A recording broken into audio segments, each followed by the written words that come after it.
என் நெஞ்சில் குடியிருக்கும் என்னுடைய தோழர்களுக்கும் தோழிகளுக்கும் தமிழக மக்களுக்கும் என்னுடைய நம்ம குடும்ப உறவுகளை இழந்ததுனால சொல்ல முடியாத வேதனையிலும் வலியிலும் இவ்வளவு நாளா இருந்தோம். அப்படிப்பட்ட அந்த சூழல்ல நம்ம சொந்தங்களின் மனம் பற்றி இருக்க வேண்டியது நம்மளுடைய கடமை. அதனாலதான் அவங்களோட சேர்ந்து அமைதி காத்து வந்தோம். ஆனா இப்படி அமைதி காத்து வந்த நேரத்துல நம்மளை பத்தி வன்ம அரசியல் வலைகள், அர்த்தமற்ற அவதூறுகள்னு இந்த மாதிரி நிறைய விஷயங்கள் நம்மளை பத்தி பின்னப்பட்டன, பரப்பப்பட்டன. இது எல்லாமே சட்டம் மற்றும் சத்தியத்தின் துணை கொண்டு துடைத்து எறியத்தான் போறோம். பட் அதுக்கு முன்னாடி தமிழக சட்டமன்றத்தில் நமக்கு எதிராக நிகழ்த்தப்பட்ட ஒரு உரைக்கு ஒரு நாகரிக பதிலடி கொடுக்கணும்னு நான் நினைக்கிறேன்.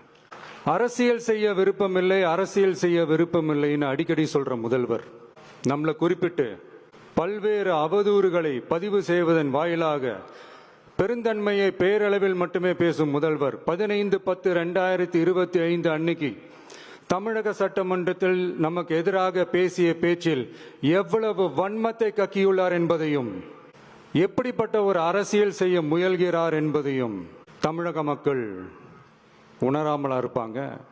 இந்த கரூரோட சேர்ந்து 5-6 மாவட்டத்துக்கு இந்த மக்கள் சந்திப்பு நிகழ்ச்சிகள்லாம் நடத்தியிருக்கிறோம், போயிருக்கிறோம்.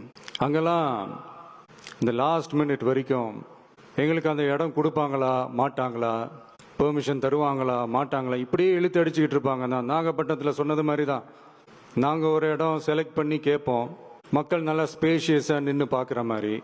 பட் அவங்க அதையெல்லாம் ரிஜெக்ட் பண்ணிட்டு மக்கள் நெருக்கடியோடு நின்று பார்க்குற மாதிரி ஒரு இடத்த செலக்ட் பண்ணி எங்களுக்கு கொடுப்பாங்க. இது டிஃபால்ட்டா எல்லா இடத்துலையும் இந்த ஒரு ஆர்குமெண்ட் நடந்துட்டு இருக்கும்னு வைங்க. அது மட்டும் இல்ல, இந்தியாவிலேயே எந்த ஒரு அரசியல் கட்சி தலைவருக்கும் கொடுக்கப்படாத கண்டிஷன்ஸ், பஸ்ஸுக்குள்ளேயே இருந்து பார்க்கணும், மேலே கை காட்டக்கூடாது, இப்படிலாம் ஒரு அதீத கட்டுப்பாடுகளை கொடுத்த உடனே எங்க சைட்ல இருந்து ஒரு அறிக்கையும் வெளியிட்டோம். அது மட்டும் இல்ல, தமிழக வெற்றி கழகம் சார்பாக அனைத்து கட்சிகளுக்கும் சமமாக ஒரு முறையான ஒரு பொது வழிகாட்டு முறைகள், SOPs சொல்லுவாங்க, அதையும் வழங்கணும்னு சொல்லி உயர் நீதிமன்றத்தையும் நாடி இருக்கணும். இதுவும் தமிழக மக்கள் உணராமலா இருப்பாங்க. இப்படி ஒரு அரசியல் காழ்ப்புடன், நேர்மை திறனற்று நம்மளை பத்தி குற்றம் சாட்டியுள்ள குறுகிய மனம் கொண்ட முதல்வர் அவர்களுக்கு ஒரு சில கேள்விகள். உச்சநீதிமன்றத்தில், அதாவது 13/10/2025 அன்னைக்கு உச்சநீதிமன்றத்தில் நடந்த அந்த விவாதங்களை வைத்தும் வந்த உத்தரவுகளை வைத்தும் இந்த கேள்விகள்.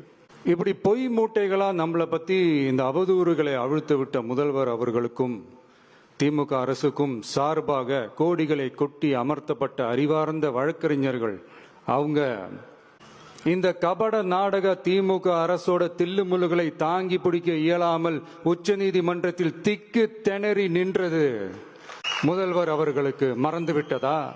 இந்த கரூர் சம்பவத்துக்கு அப்புறமே அவசரமா ஒரு தனிநபர் ஆணையம், அந்த தனிநபர் ஆணையத்தை அவமதிக்கிற மாதிரி அரசு உயர் அதிகாரிகள், காவல்துறை உயர் அதிகாரிகள் எல்லாருமே நம்மளை பத்தி ஃபுல்லா இந்த அவதூறுகள் பரப்பி ஒரு செய்தியாளர்கள் சந்திப்பு அவசரமா.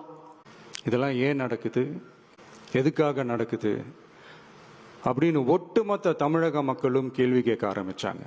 இதுவும் தமிழக முதல்வர் மறந்துட்டாரா? அதுக்கப்புறம் அந்த தனிநபர் ஆணையத்தை தலையிலேயே கொட்டி வீட்டுக்கு அனுப்பிச்சிட்டாங்க, அது வேற விஷயம். இப்படிலாம் கேள்வி கேட்ட உடனே ஏதாவது பதில் சொல்லி ஆகணும்ல. அதனால சட்டமன்றத்தில் பேசும்போது உண்மை நிலையை தெளிவுபடுத்தத்தான் அப்படின்னு ஏதோ இந்த சட்ட ரீதியாகவும் சத்தியத்திற்காகவும் நடந்தது போல ஏதோ சாமர்த்தியமா பேசுறதா நினைச்சு பேசியிருக்காங்க. இப்படி ஒரு 50 வருஷமா பொது வாழ்க்கையில் இருக்கிற ஒருத்தவங்க ஒரு முதல்வர் அவர்கள் சொன்னது எவ்வளவு பெரிய ஒரு வடிகட்டின பொய், சப்பை கட்டுன்னு நான் சொல்லல, உச்ச நீதிமன்றம் சொல்லியிருக்கிறாங்க. அவங்க சொன்னதெல்லாம் கொஞ்சம் என்னன்னு கொஞ்சம் லைட்டா பார்ப்போமா? The comments which have been made before the media by the top officers of the police department may create doubt in the minds of the citizenry on impartiality and fair investigation.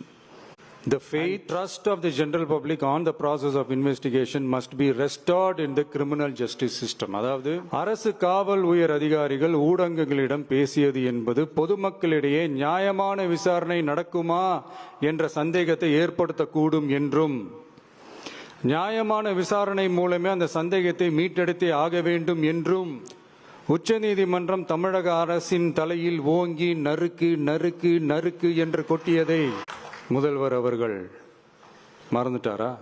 மாண்புமை Chennai உயர்நீதிமன்றத்தின் மாண்புமிகு நீதியரசர் SIT அமைத்து உத்தரவிட்டார் அல்லவா? அந்த உத்தரவை ஏதோ சட்டத்தின் மீதும் நீதி பரிபாலனத்தின் மீதும் மரியாதை கொண்டவர்கள் போல ஒரு நாடகத்தனமான கொண்டாட்டத்தை திமுகவிற்கு ஒத்து ஊதுவோரும் நடத்தி கூத்தாடி குதூலித்தனர் அல்லவா?